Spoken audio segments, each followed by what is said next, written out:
introduce Charlene Doyle, who is, I believe, the co-chair of the Democratic Party here in the county.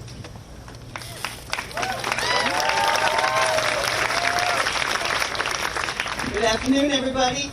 I know it's a really hot day out there. Thank you for turning out to hear Bernie Sanders. I'd like to talk to you about three things that I attribute to Bernie Sanders. Number one, integrity. And if you ever watch the Sunday pundit shows and he is on there, they love to try to bait him, to get him to stand up and say something bad about one of the other candidates.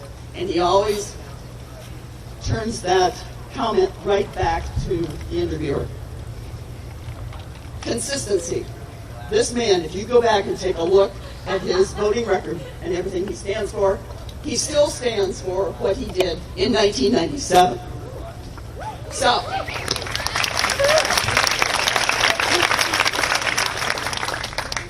he actively fought and continues to fight discrimination in all sectors of America's lives. Whether it's civil rights, women's rights, immigration rights, voters' rights. And here's one that I really like. This thing called marriage equality.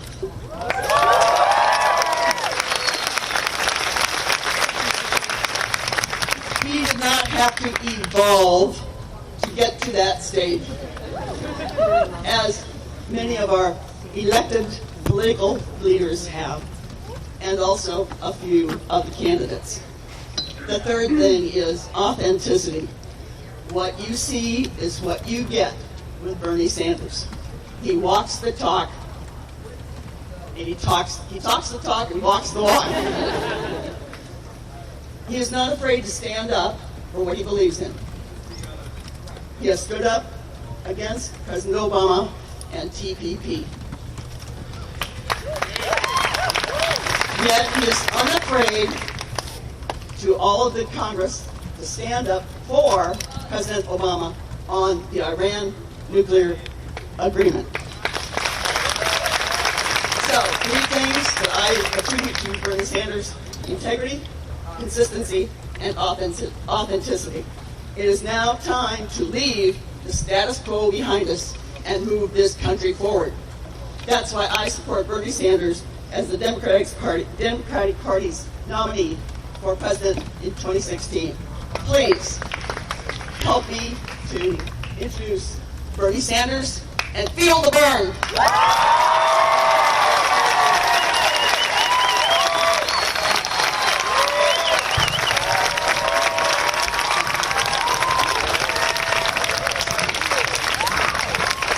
Let me thank all of you for coming out. It's a good thing we have some nurses here, because some of you are going to be collapsing in a few minutes.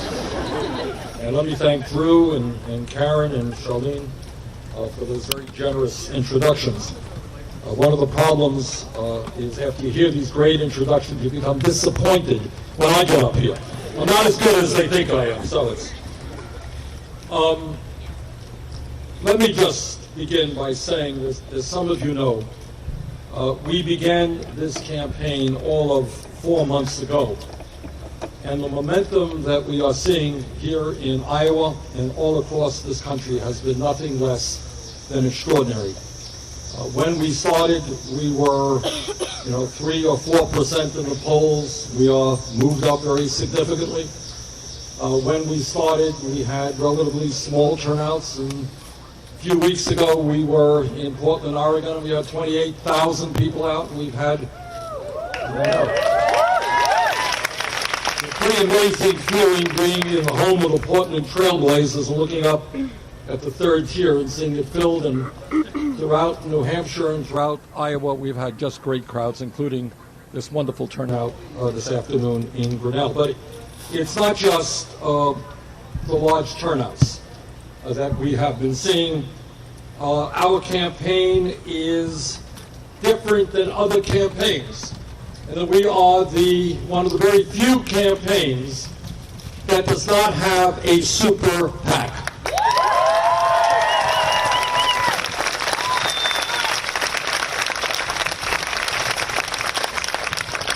We are raising substantial sums of money. We're going to be outspent by our opponents, that's for sure. But we have said very clearly, we do not want money from billionaires in corporate America. Their agenda is not my agenda. We will raise money from working families and the middle class. And we will sink or swim based on the support we get from them.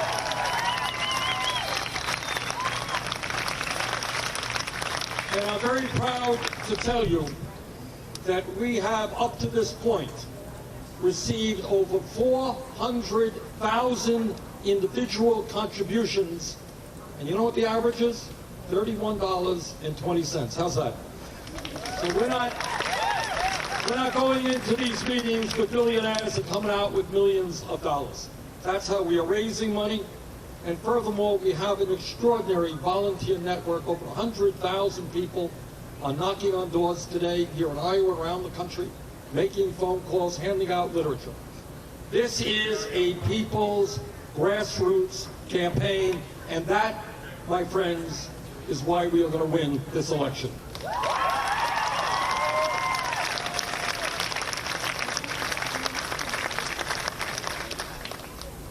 Now, very often, given the fact that we have come so far so fast, many people in the media will ask me, and they do every day, how does that happen? How come you're generating so much excitement and so much enthusiasm?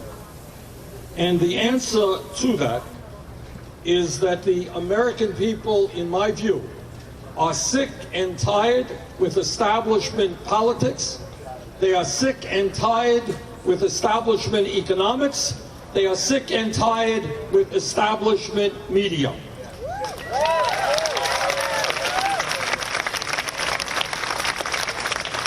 The people of our country fully understand that corporate greed is destroying our economy, and that it is wrong, it is unacceptable that almost all of the new income and wealth being generated is going to the top 1%. That is not the economy that the American people want. Furthermore, the American people are profoundly disgusted with a campaign finance system that is dominated by big money interests who are spending unlimited hundreds and hundreds of millions of dollars to elect candidates whose job it is to represent the wealthy and the powerful. That is not the kind of political system the American people want.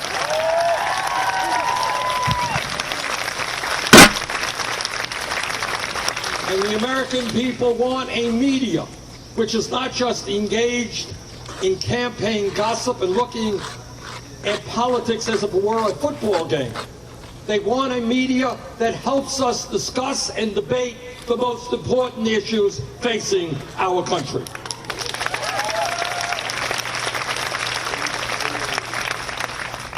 Now, our campaign is very different in terms of how most campaigns function.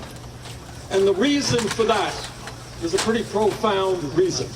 I am here not just to ask for your support in this election here in Iowa and nationally. I'm not just here to ask for your vote. Equally important, I am asking you to get involved in a political revolution, a grassroots movement which transforms America.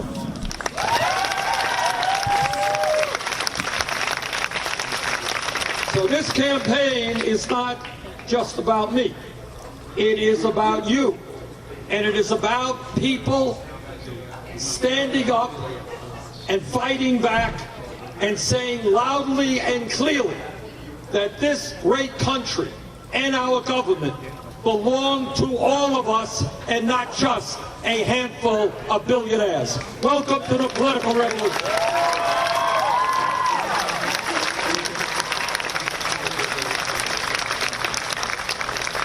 What this campaign understands, that we will not be successful in transforming America until people stand together, black and white and Hispanic, young and old, men and women, gay and straight, native-born, and immigrant. And what we understand is when we stand together, when we do not allow them to divide us up by the color of our skin or our sexual orientation or where we were born, when we stand together, there is nothing we cannot accomplish.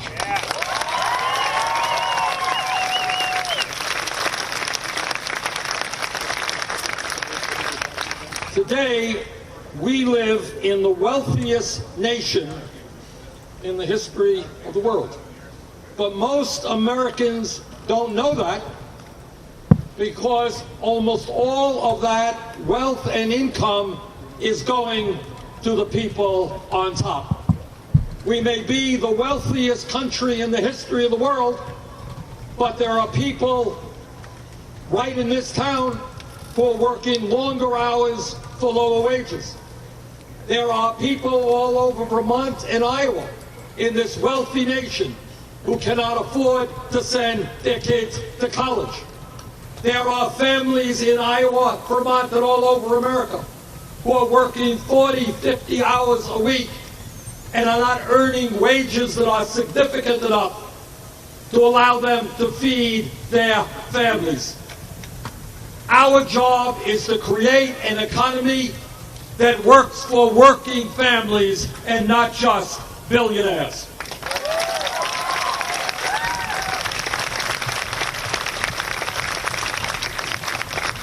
It is unacceptable to me that today in America we are living in a country which has more income and wealth inequality than any other major country on earth, and more inequality in this country than at any time since 1928. It is unacceptable to me that in America today, the top 1/10% own almost as much wealth as the bottom 90%. It is unacceptable that in the last 30 years, we have seen a huge redistribution of wealth. Problem is that redistribution is going the wrong way. And we have seen trillions of dollars flow from the hands of working people and the middle class into the hands of the top 1/10%.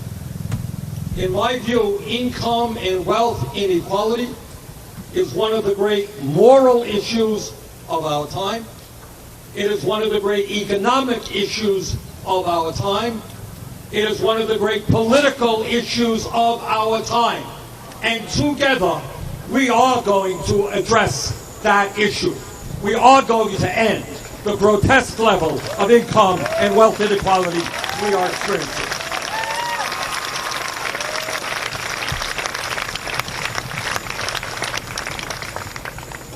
This campaign is sending a simple and straightforward message to the billionaire class. And that is, you cannot have it all. You are not going to continue to get huge tax breaks while children in Iowa, Vermont, and America go hungry. Not going to happen.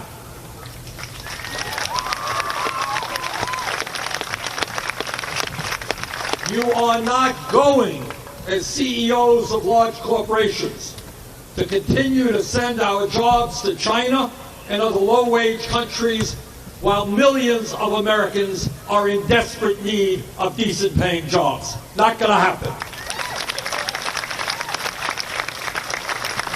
You are not going to continue providing huge compensation packages to the CEOs of the largest corporations in America, while at the same time you cut wages, pensions, and health care benefits for your workers. That is going to end.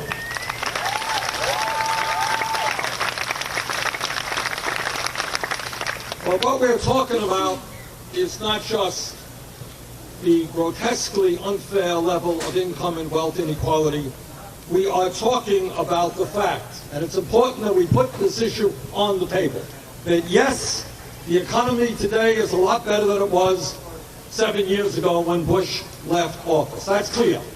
But what is also clear is that the great middle class of this country, once the envy of the entire world, has been disappearing for the last 40 years.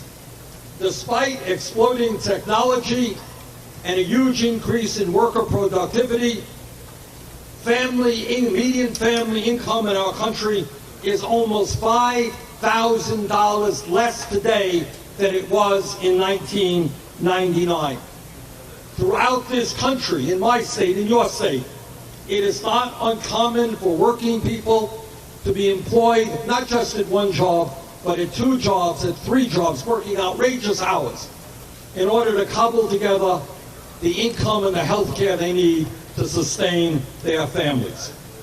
That is not what this great nation should be about. When somebody works 40 hours a week, that person should not be living in poverty.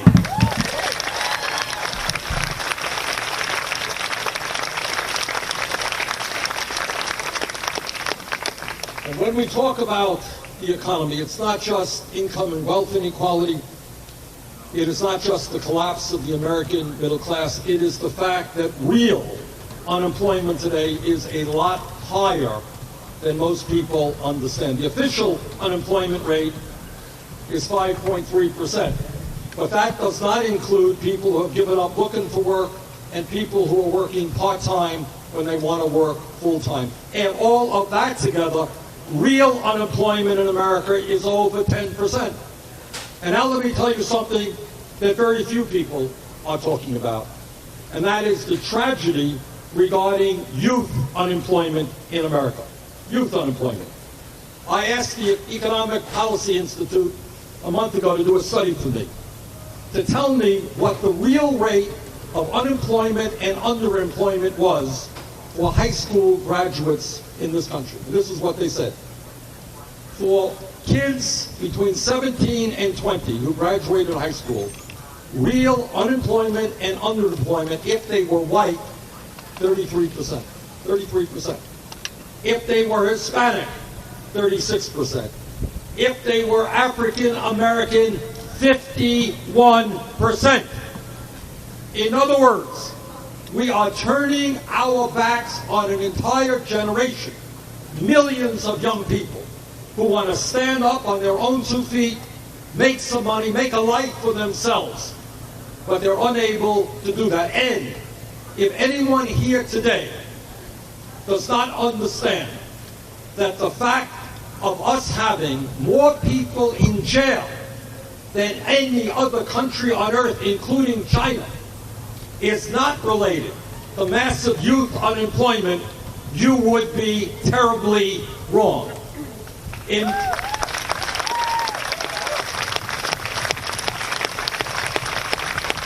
in my view, and this is something I believe from the bottom of my heart, it makes a lot more sense for us to be investing in jobs and education than in jails and incarceration.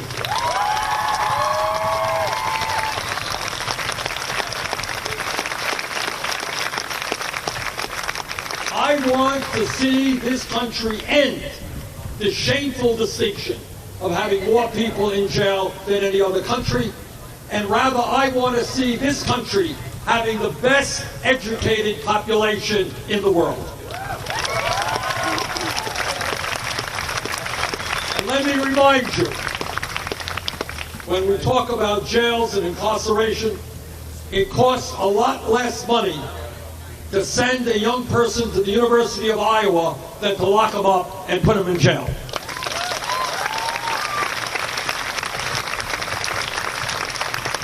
And when we talk about the economy, there's something else we should understand. Simple fact, and that is that wages for millions of workers in this country are just too damn low.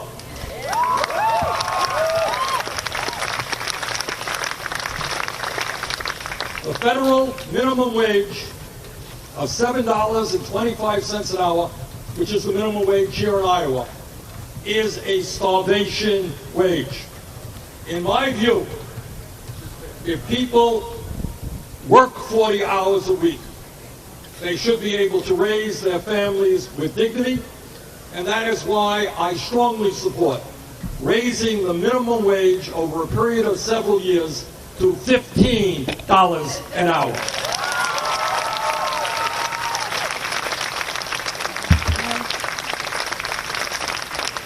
And when we talk about fair wages, I hope every man in this audience will stand with the women and fight for pay equity for women workers.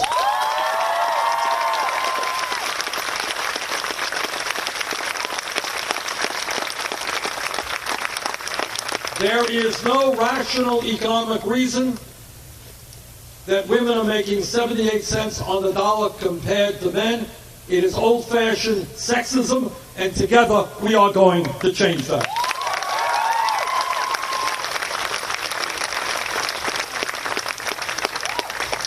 Now in Iowa, you got a lot of candidates that come through your beautiful state, and many of my Republican colleagues, candidates, talk about family values. You ever hear them talking about family values? That's right. And what they mean by family values is that women in America should not be able to control their own bodies. I disagree.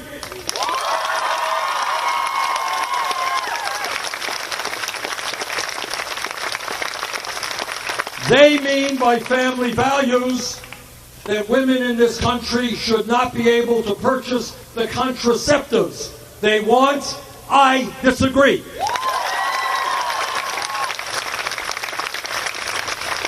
And when they talk about family values, believe it or not, what they mean is that our gay brothers and sisters should not be able to get married or enjoy the other benefits of American society. I disagree.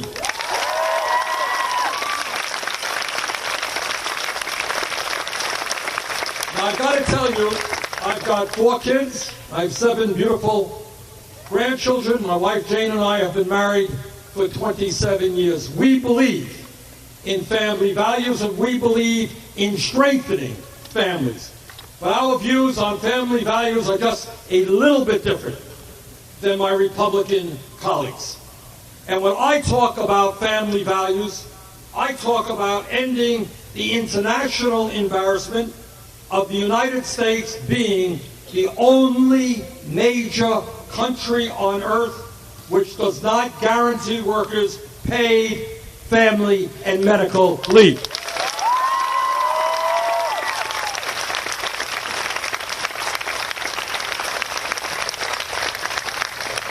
Forcing a mother here in Iowa and Vermont to be separated from her 2-week-old baby because she has to go back to work and doesn't have the income to stay home. That is not a family value. That is the opposite of a family value.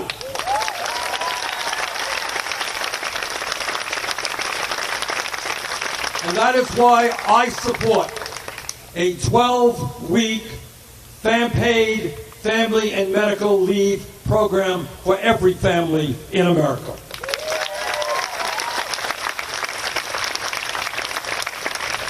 And further, we have got to end the absurdity of being the only major country on earth which does not guarantee paid vacation time and paid sick time. That has got to change as well.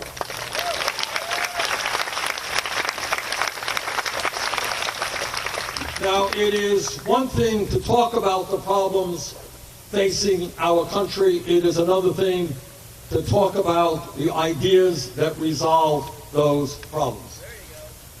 When I talk about real unemployment at 10%, when I talk about youth unemployment at 30, 40, or 50%, what I believe we need in this country is a massive federal jobs program to put millions of Americans back to work.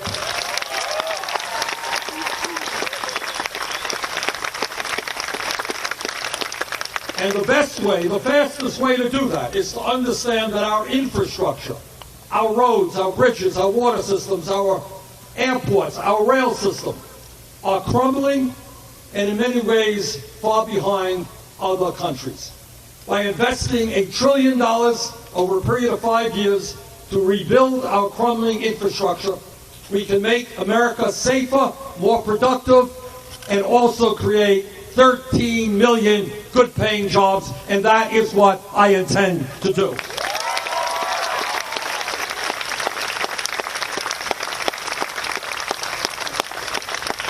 And when we talk about jobs, it's not only the need to create millions of decent-paying jobs.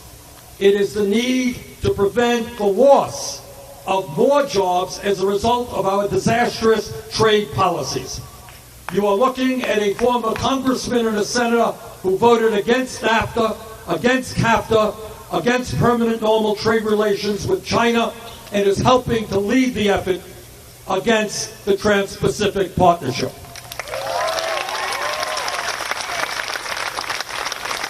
We need a trade policy which demands that corporate America start investing in this country, creating jobs in Iowa, Vermont, throughout America, rather than in China and other low-wage countries. When we talk about the economy, we have also got to talk about the greed, the fraud, the dishonesty, and the arrogance which exists on Wall Street. The simple truth of the matter is that the recklessness and illegal behavior of Wall Street drove this country into the worst economic downturn since the Great Depression.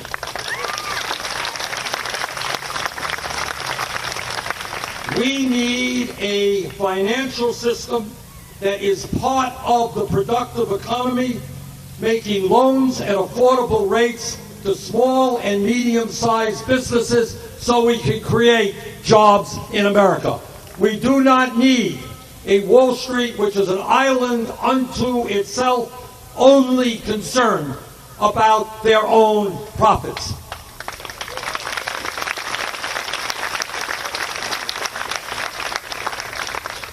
In my view, if a financial institution is too big to fail, it is too big to exist. We've got to break them up.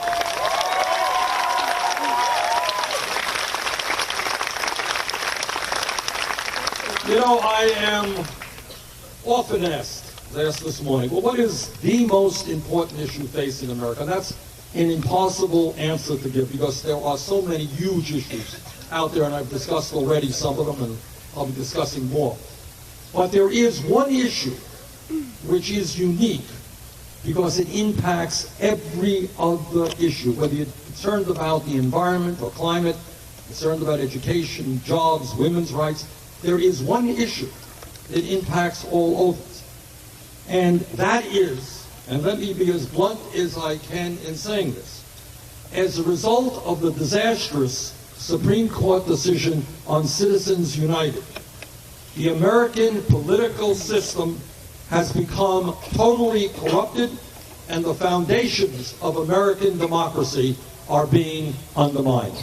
That is the sad reality.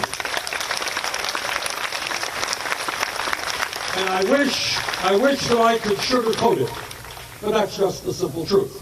And what the Supreme Court said, by the way, 5 years ago, in a 5-4 decision, what they said to the wealthiest people in America, they said, okay, guys, you already own much of the American economy. Now we're going to give you the opportunity to buy the United States government, and that is exactly what they are trying to do right now.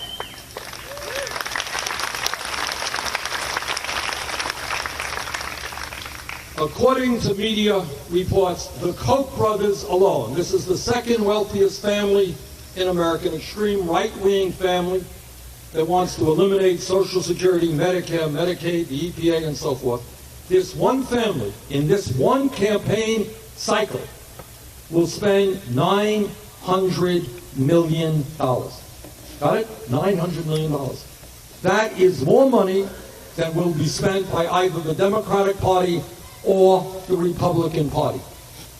When you have one family spending more money than either of the two major political parties, brothers and sisters, you are not living in a democracy, you are living in an oligarchy, and we have got to change that.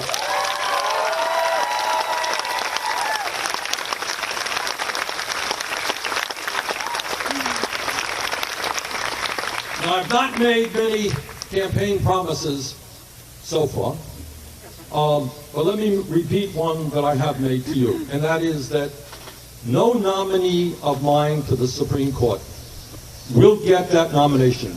Their names will not go to the U.S. Senate unless they are loud and clear in saying that they will vote to overturn this disastrous Citizens United Supreme Court decision.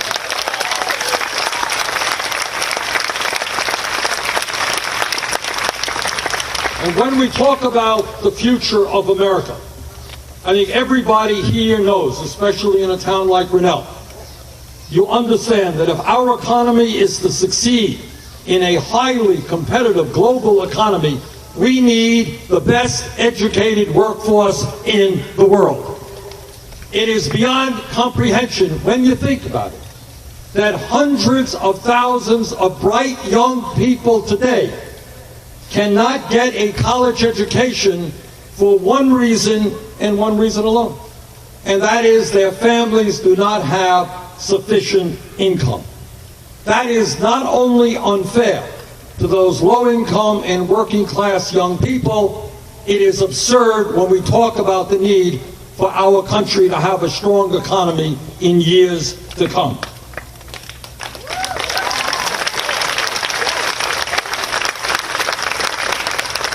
And that is why I have introduced legislation, and will fight for it as president, that does two enormously important things. First, it will make every public college and university in America tuition free.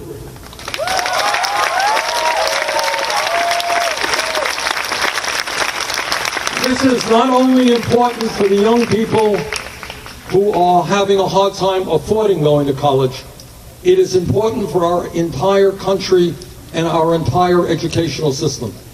Because there are kids in Grinnell, there are kids in my hometown of Burlington, Vermont, who in the 4th or 5th grade know that because their parents never went to college, that nobody they know ever went to college. In their guts, in their hearts, they understand they're never going to go to college. They're never going to make it to the middle class. They may not even graduate high school. And that results in young people dropping out and giving up on education. I want every child in America to know that if he or she does their homework, pays attention in school, does well, that kid will in fact be able to get a college education and make it into the middle class.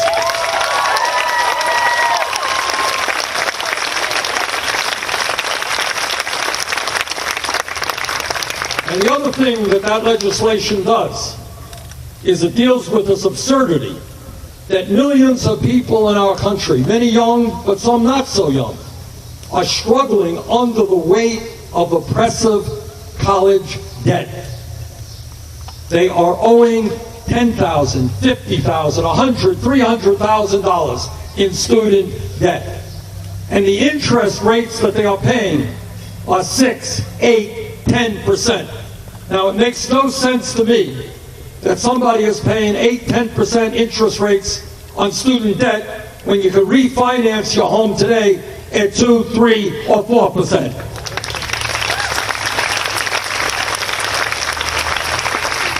And it makes no sense to me that the federal government continues to make billions of dollars by charging working class families outrageously high interest rates on their student debt. When we change those things, we are going to drive down student debt very substantially, and that is something that has got to happen.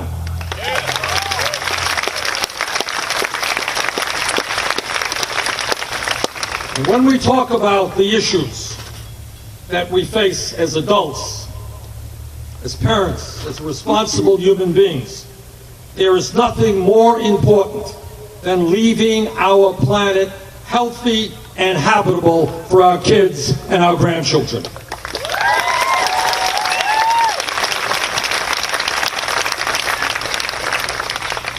The debate is over. The scientific community has spoken in a virtually unanimous voice. Climate change is real, it is caused by human activity, and it is already causing devastating problems in our country and around the world.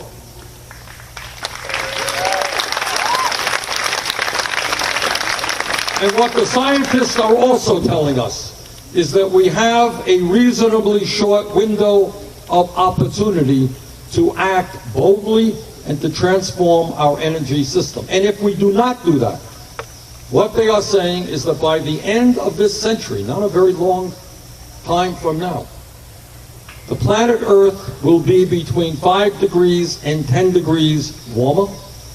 We will see more drought, more floods, more extreme weather disturbances, more rising sea levels, more acidification of the ocean. And what the CIA tells us is that when people around the world are fighting for limited natural resources, for water, for land to grow their crops, that will result in more international conflict. The United States has the moral responsibility to lead the world. We can't do it alone.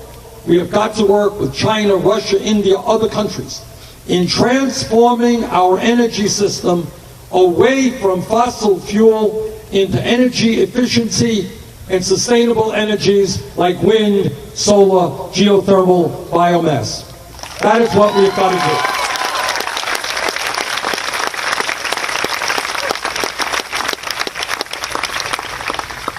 And when we talk about the needs of the American people, and Karen mentioned this a moment ago, it was with the National Nurses Union, and they know something about health care. And what we have got to understand is that while we have seen gains as a result of the Affordable Care Act, today in America, 35 million people continue to have zero health insurance, and many more are underinsured with large deductibles and high copayments. The United States of America remains the only major country on earth that does not guarantee health care to all people as a right. And we have got to end that international embarrassment.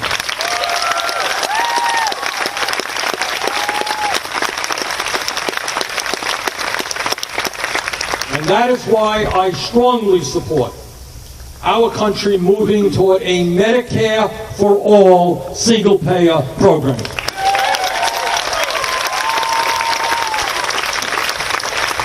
Health care should be a right, not a privilege. Health care should be run in a cost-effective way, and the only way I know how to do that is guaranteeing health care to all of our people, getting private insurance companies out of the system, taking on the drug companies who are charging us the highest prices in the world for prescription drugs.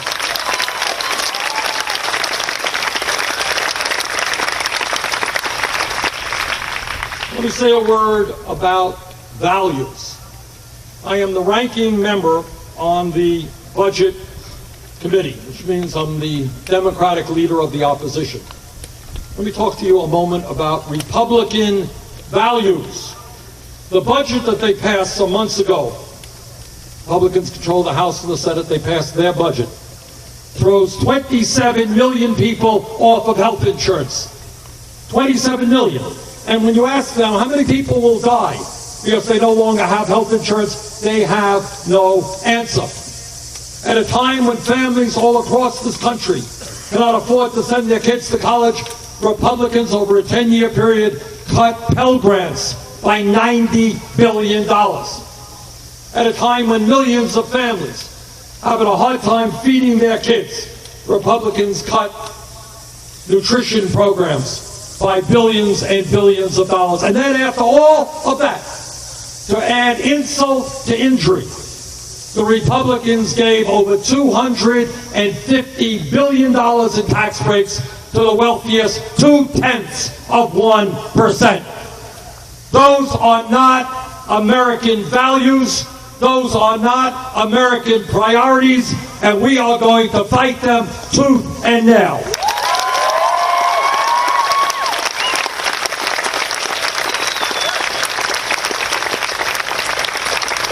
Republican candidates coming through Iowa and they're saying, we want to cut Medicaid.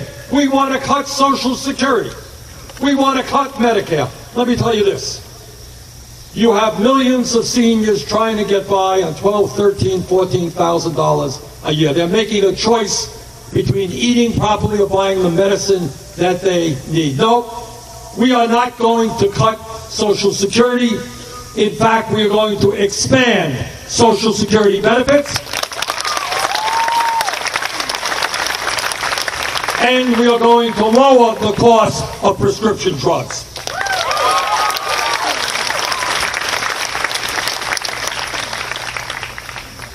I think all of us are aware that in recent years, recent decades, we have made progress in this country in the fight for racial justice.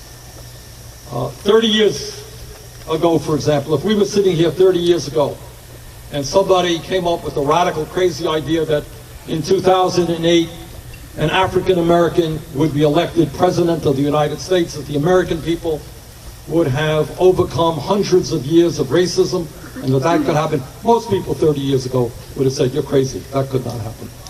It did happen, and by the way, Iowa played an important role in making that happen. Thank you, Iowa. And the issue here is not whether you like Barack Obama or whether you don't like him, that's not important. The issue here is that we have matured enough as a country to vote for candidates based on their ideas, on what they stand for, and not the color of their skin. That is a significant step forward for America.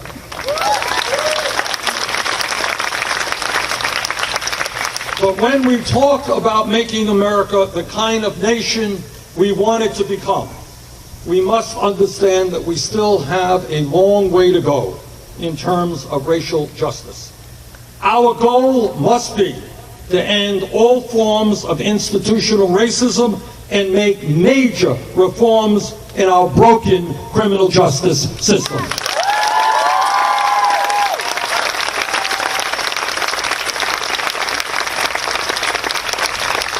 And in that regard, I am not just talking about the sickness of a man who could walk into a Bible study class in Charleston, South Carolina, pray with people, and take out a gun and shoot 9 people.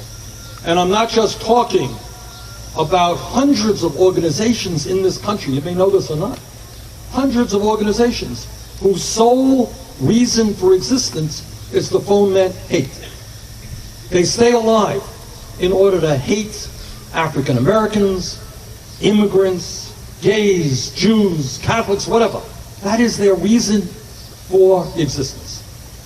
And we've got to deal with that type of hatred. But I'm also talking about people like Sandra Bland and Michael Brown and Rakia Boyd and Eric Gardner, unarmed African Americans who died at the hands of police officers or in police custody. As President of the United States, let me be very clear in telling you that no one will fight harder to end racism and reform our broken criminal justice system than I will.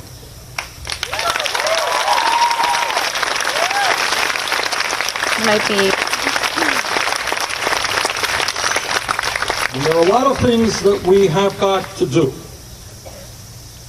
We have got to demilitarize our police departments so that they do not look like invading armies, but look like a department designed to protect the people in the community. We have got to move toward community policing, where police officers become part of the community and are known within the community. We need to create police departments that look like the people in the communities they serve.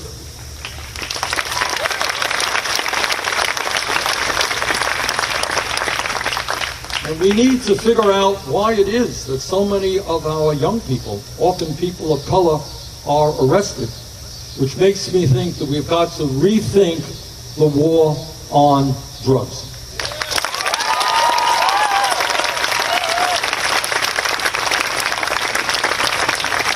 I find it remarkable that there are many young people in our country who have a criminal record for smoking marijuana, but not one major Wall Street executive has been prosecuted for illegal behavior which collapsed the American economy. Doesn't make a lot of sense to me.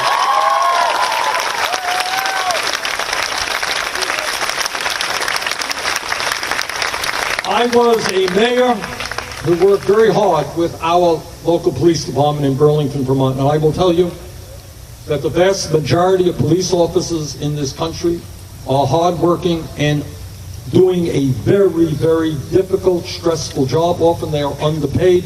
They work on crazy schedules. And anyone who thinks being a cop today is an easy job is sorely mistaken. But, like all public officials, when a police officer breaks the law, that officer must be held accountable.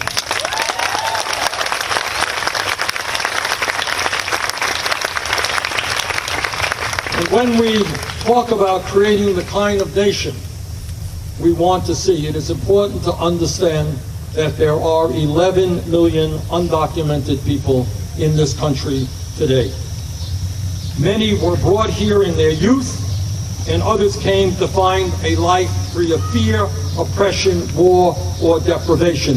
We need to pass comprehensive immigration reform. We need a path toward citizenship for undocumented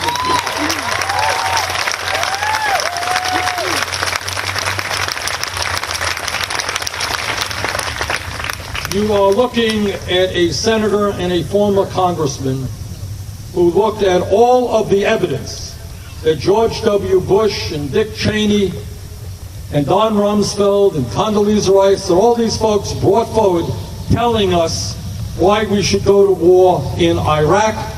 And you're looking at somebody who said, I don't believe them, I voted against the war in Iraq.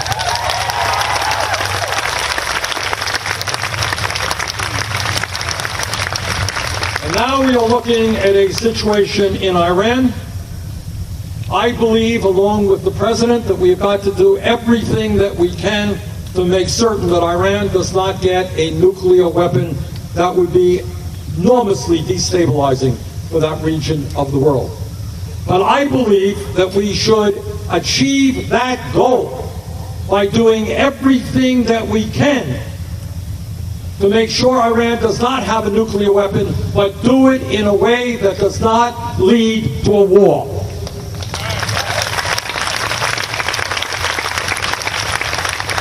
And I get really stunned to hear many of my Republican colleagues who continue to talk about going to war with Iran. Well, I'm the former chairman of the Senate Veterans Committee, and I know something about the cost of war, and I've talked to veterans from virtually every war who are still alive today.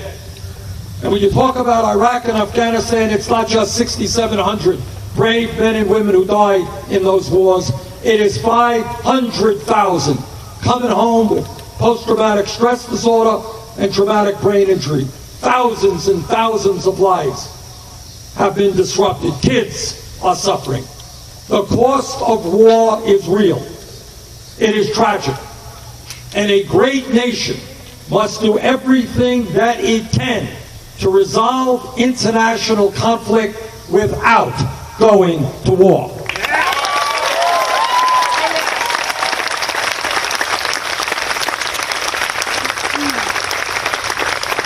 Let me conclude by asking a big favor of you. Two favors, actually. Number one, this is not about, as I said earlier, electing Bernie Sanders president.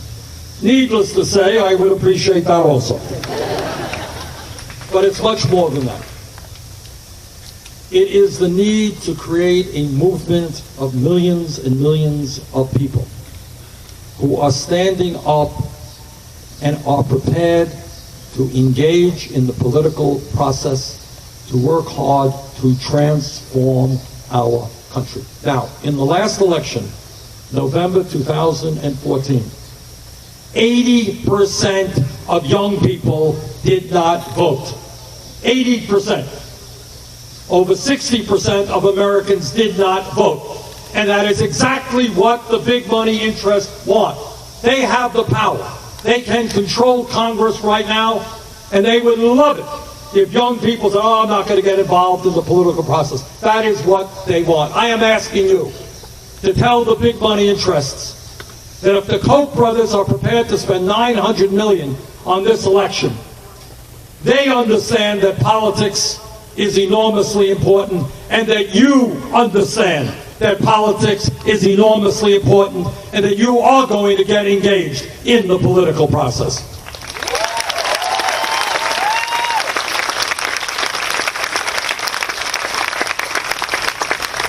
And the second thing that I would hope that you would consider is, please do not think small, think big. In Congress, the debate is, well, how many people should we throw up with health care? Should we cut education by 2% or 4%? Should we cut Medicaid by this? Should we cut the EPA by that? I would like you, instead of getting involved in that conservative worldview, to take a different look at America and envision what this country can become. And what I am proposing to you, what I've talked about today, is not some kind of radical utopian vision where everybody is going to be happy and we're going to solve all human misery. That's not what I'm talking about. What I am talking about are ideas that already exist in many other countries around the world. These are not radical ideas. Yes, in the United States of America, we can guarantee health care to all people as a right. Not a radical idea. We could do that.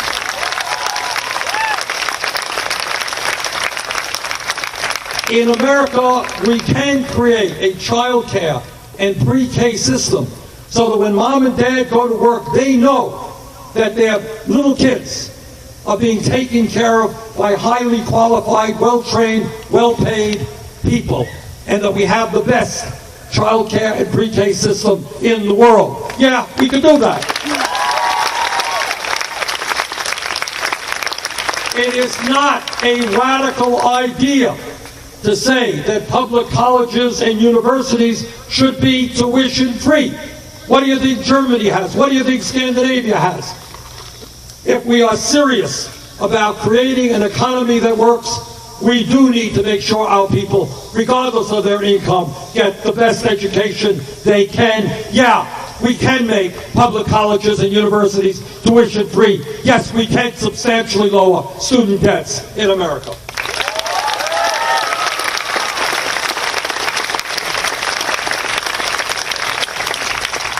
No, we are not going to cut Social Security. We're going to expand Social Security because we want every senior citizen in this country to be able to live out their remaining years, their retirement years, with dignity. And no, we're not going to cut veterans programs. We're going to make sure they get all of the health care and other benefits that they have earned.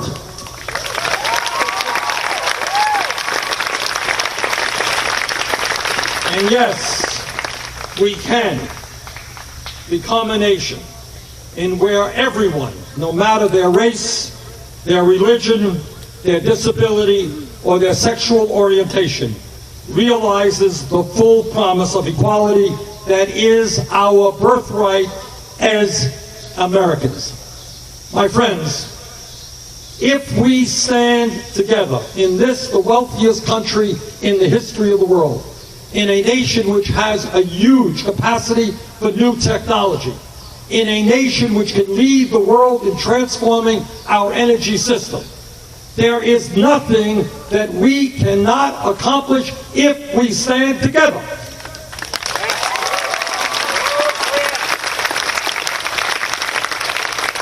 But if we allow them to divide us up, as they have for many years, by the color of our skin or where we were born or our sexual orientation, they will continue to dominate. And the rich will continue to get richer and everybody else gets poorer. So, my friends, thank you so much for being out here today. Welcome to the political revolution. Look forward to working with you in the months to come. Thank you.